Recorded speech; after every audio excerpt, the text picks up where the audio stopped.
Hello there, Ray here, and behind me is probably one of the most powerful farms I have ever designed. This one farm can produce over 75 unique items, and today I will be explaining how it works as well as showing you all the benefits of this farm. You guys might recognize this as my Totem of Undying farm, but this does so much more.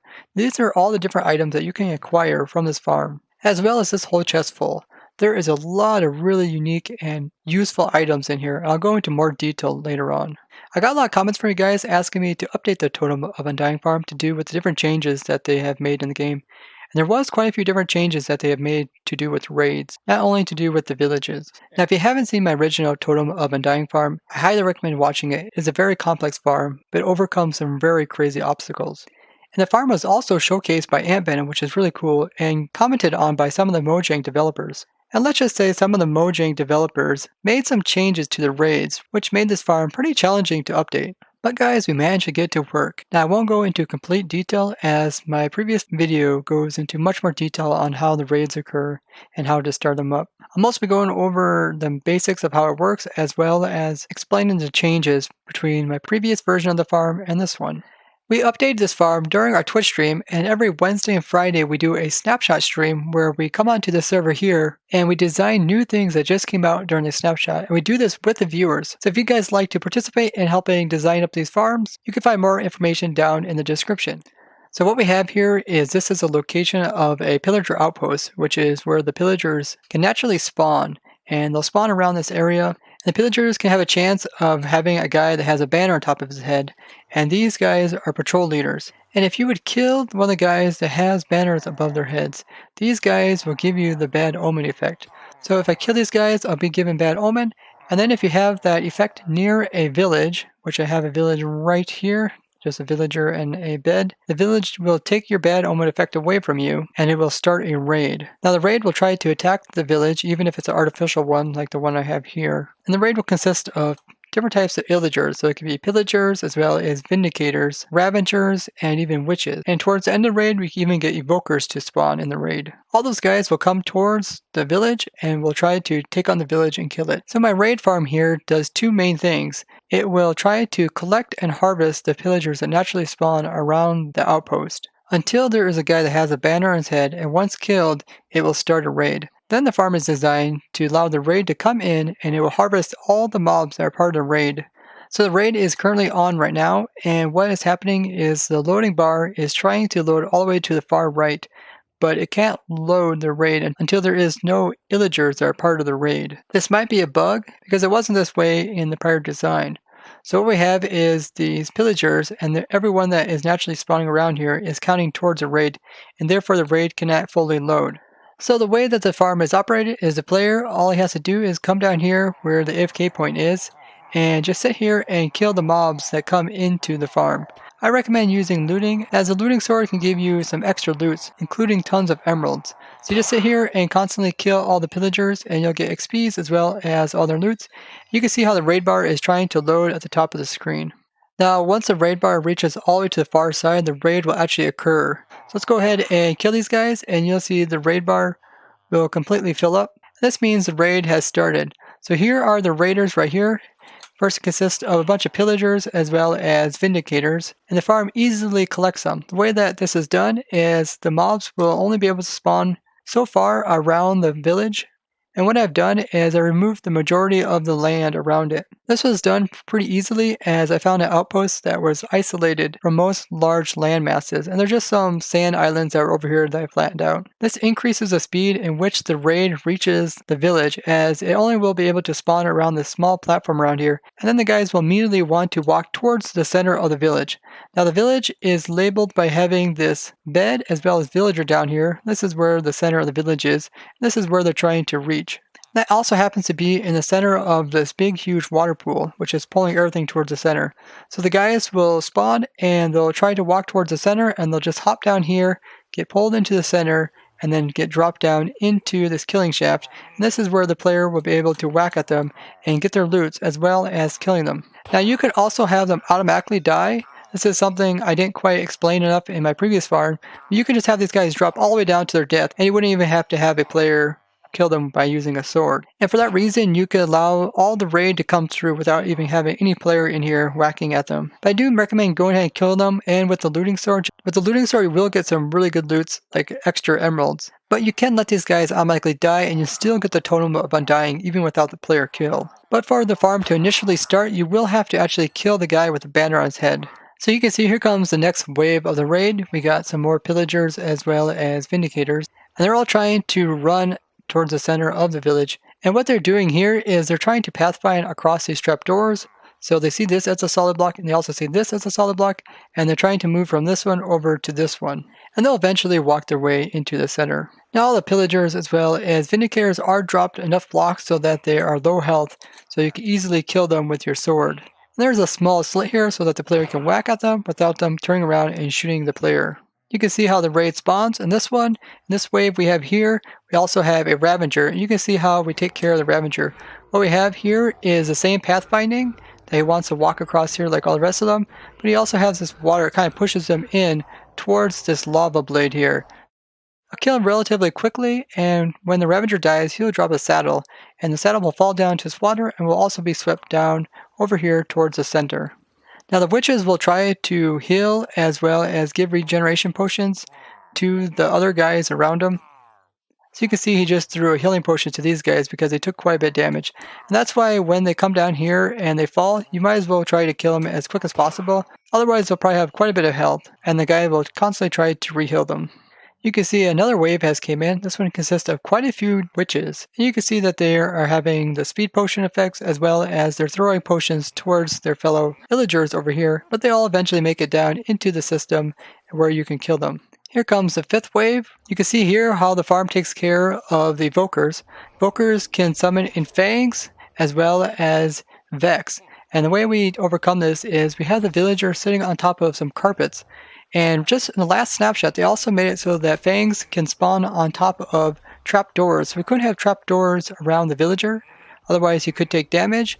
So he's just sitting on top of some carpets, and fangs cannot spawn on top of those. That's one change we had to make. To take care of any vex that come after this villager, as they can pretty much go through any block, we have the same kind of setup as my previous farm, where we catch them inside of boats.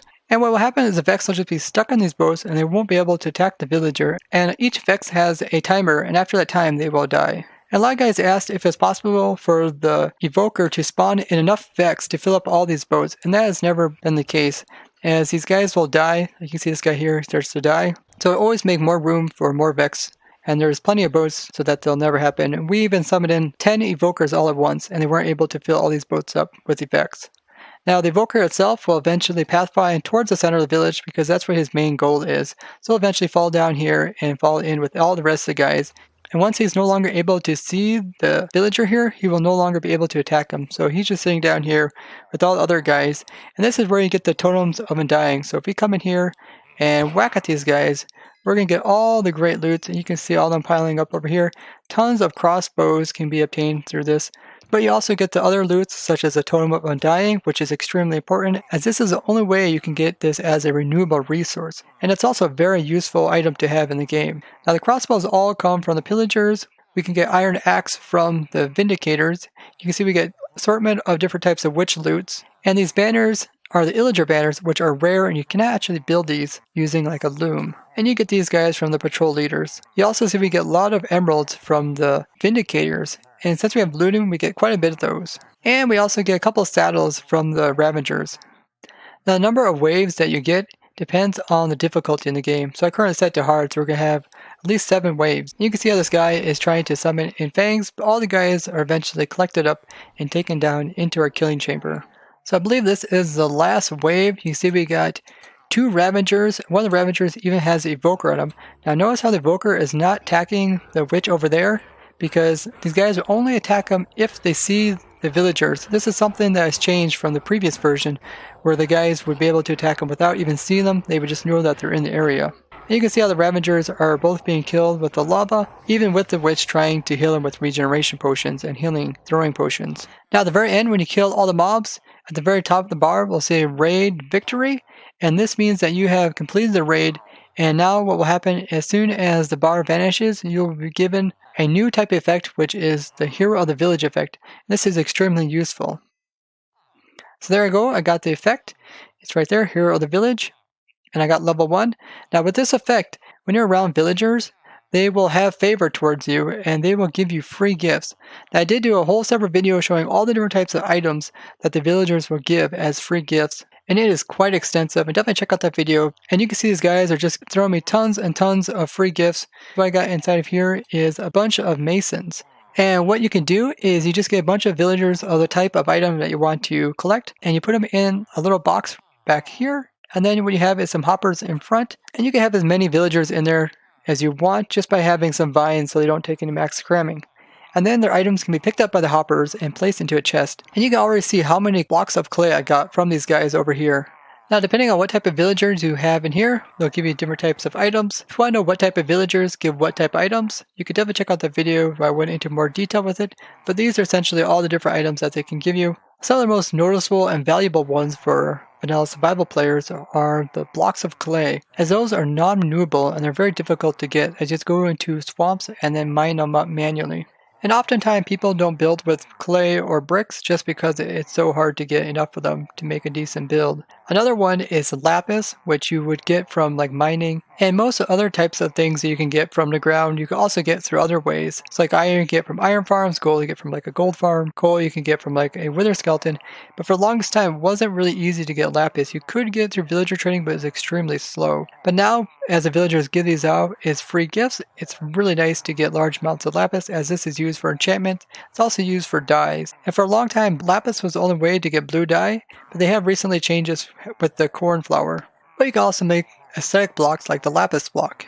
They also give you redstone dust, which is a nice alternative way rather than getting it from like a witch farm. They give you a wide assortment of foods as well, so you can easily get some really nice foods such as like steak as well as pork chop. The tipped arrows are very nice because there's a wide range, and some of the effects can even be useful in survival. And of course you also get all the different enchantments that you normally get just from killing off the raids. So you get the different types of crossbows. They can even drop the crossbows that are already charged, meaning that they pulled them back and then they dropped them. You also can get different types of axes from them. These come from the Vindicators and they can be enchanted. And you get the banners from the leaders, the emeralds from the Vindicators, the saddles from the Ravager, all the different types of witch loots because witches are also part of the raid. You really get some zombies that just naturally spawn on top of the surface and then they get attracted towards the villager in the center, so you get some rotten flesh from those. Of course, the iconic Totem of Undying, which is extremely useful. And then when you're killing the witches, they can be drinking healing potions, meaning you can get these potions as item form. So in a way, this is 3 different farms in one. So first there is the Pillager Outpost farm, which pulls all the pillagers into the center and allows the player to kill them for their loot, which is normally the crossbows as well as the banners.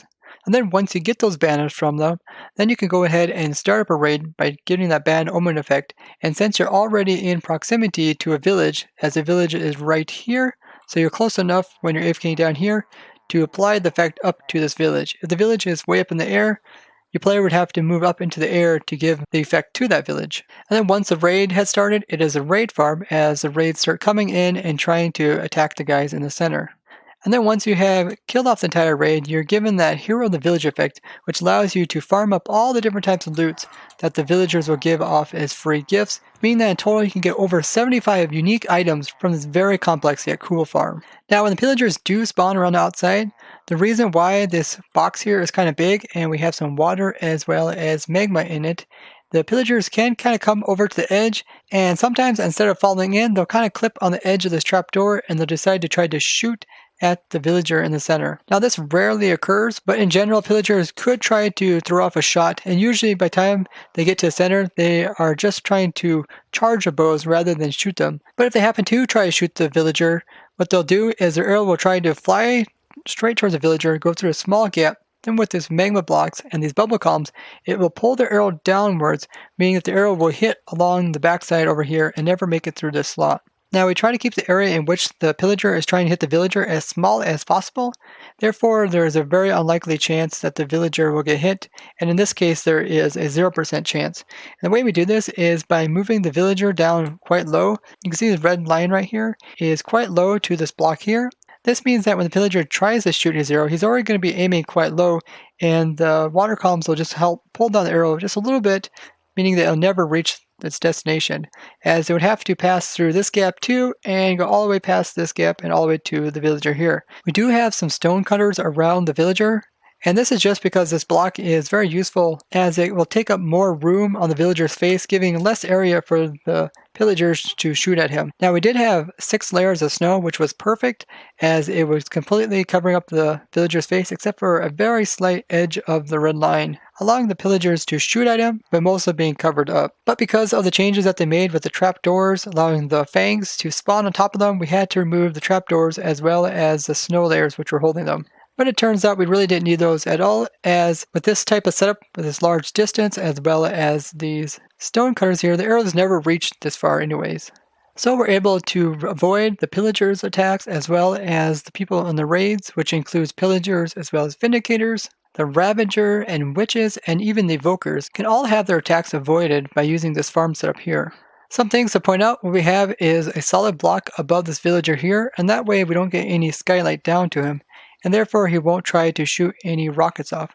When they do finish the raid, they'll try to celebrate by shooting rockets, and these rockets can actually explode near them and do damage to them, eventually killing them. But by covering up the sky axis, they won't try to shoot any rockets off. The water along the edges here just helps the Ravagers kind of get pushed closer to the lava, because sometimes they'll walk close to it, but they won't walk into it. We also have these spikes around the outside just to prevent the Ravager from coming down in here, because once he comes down in here, he'll kind of just become stuck. Now the build itself is fairly easy. As you can see, it contains a lot of very basic materials. In the center here, I put in some cakes in the corner instead of slabs because there's this weird behavior that I feel like is a bug, but they said it is a feature where if there's water on 2 adjacent sides of a slab, it will automatically make the slab waterlogged. And because of that, if I put a slab here, then it would try to waterlog all these blocks around the whole outside of this. And that can pretty much occur to any type of block that will be waterlogged. That's the same reason why up here I don't have walls, I have a solid block, preventing the water from waterlogging all these blocks inside. Magma is pretty easy to acquire, it just can be found in the nether. And in the center here we just have some walls with some boats on top of it. It really doesn't take that many boats as long as they're spaced out evenly so the Vex can never get to the villager. Underneath we just have removed a small hole, putting water on all the sides, flowing the mobs towards the center, and we just have a drop shaft down here. And then once they come down here, we just have them sitting on some path blocks so the player can hit them without them hitting him back. The items are then picked up from hoppers underneath of the path block and put into a chest nearby. The layout around the farm consists of a circle, and what I did is I tried to whack away the corners because the pillagers could only see the villagers within so many blocks. And it's about 32 blocks in which the pillagers can see the villager, and therefore it will run towards it. Otherwise, they'll just stand out here and hold up the mob cap, or even prevent their raid bar from continuing on. So you really just want to prevent them from spawning, as they can spawn about 2 chunks around the pillager outpost, but they're not able to pathfind that far to the village. So I went ahead and just removed the materials around it, kind of making a circle, so any ones that spawn are able to move towards the center. I also went ahead and removed any land that was farther out, preventing the raids from spawning out farther. This isn't necessary, but what can occur is the raids can kind of spawn out far and it can take them quite a while to get to you, or they can fall like in a ravine or something and the raid will never get completed. So prepping the area by just flattening out is an easy way to allow the raids to make sure they make it to this area here. But I definitely think it's worth going ahead and finding a pillager outpost that's kind of isolated like the one I found here. And it wasn't too hard to remove the sand dunes and allow the water to flow over top of them, preventing any of the raids from spawning out there. When the pillagers spawn, they also spawn underground around the pillager outpost, so I went ahead and kind of filled in these caves with some water just to prevent them from spawning down in here. But they can't spawn down too terribly far, and that's why down here I opened up some area so that normal mobs can spawn down here, therefore kind of holding up the mob cap so that we don't get too many pillagers interrupting our raid. Now at any point when the raid is loading, if a pillager is spawned up above, as you see one is running around there right now, those guys will actually count towards the raid and therefore it won't fully load. Now the way we combat this is just by letting the mob cap kind of get full. So if there is tons of other mobs in the world, then there won't be so many mobs spawning as pillagers and therefore they won't be interrupting our raid. This can best be done at night, as the pillagers can spawn on this platform during daytime and nighttime, but most hostile mobs won't spawn during the daytime on the land. And by having it nighttime, hostile mobs will be able to spawn on the land around you, therefore preventing as many pillagers from spawning on this platform. And if you're still having trouble having too many pillagers spawn here, you can always open up large swaths of land underneath of your farm, allowing other hostile mobs to spawn down here. This current setup seems to work pretty good, as there is just enough pillagers to allow you to start a raid, but not enough to affect the raid once it has started. Now the best time to do the raid is during the night, but it is possible to do it during any time of the day as long as you constantly kill the new guys that are spawning in. The raid bar will eventually completely fill in. And once in a while you can get a trader to come through, which is right here. And this guy will trade you some pretty cool stuff, but once in a while his llamas will fall down in here and get stuck.